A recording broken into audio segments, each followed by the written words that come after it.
ప్రయాసపడ్డాడో కొన్ని విషయాలు జ్ఞాపకం చేస్తున్నాను. అదే 11వ అధ్యాయం 23వ వచనంలో చూడగలిగితే అనేక పర్యాయములు నేను చెరసాలలో ఉన్నాను అన్నాడు. ఎన్నిసార్లు? అనేకమైనటువంటి సార్లు చెరసానికి వెళ్ళాడు. సువార్త నిమిత్తమై పౌలు మహాశయుడు చెరసానికి వెళ్ళిపోయాడంట. నేను అడుగుతున్నాను, మనలో ఎంతమంది జైలుకి వెళ్ళొచ్చారు? ఎవరు వెళ్ళలేదు. దేవునికి స్తోత్రం. అంటే నిజంగా దేవుడు మనల్ని ఎవరిని కూడా జైలుకి పంపించలేదన్నమాట.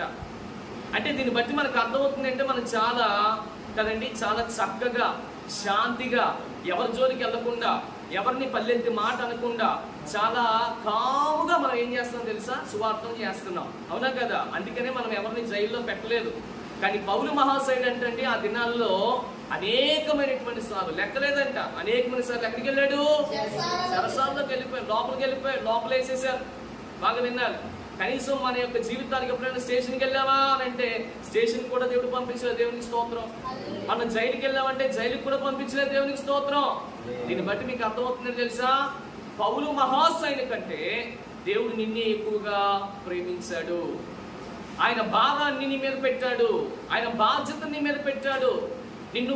నీ విషయంలో ఆయన ఏదో శ్రమ పెట్టాలని కాదు, నీ విషయంలో ఆయన ఏదో బాధ చేయాలని కాదు, నీ కుటుంబాన్ని నుంచి నిన్ను ఏమిటి బయటకు తీసుకురావాలని కాదు. ప్రియ దేవుని బిడ్డలారా గమనించండి, ఇంతవరకు ఆయన అంటున్నాడు అనేకమైనటువంటి పర్యాయాలు నేను ఏం చేస్తాను తెలుసా?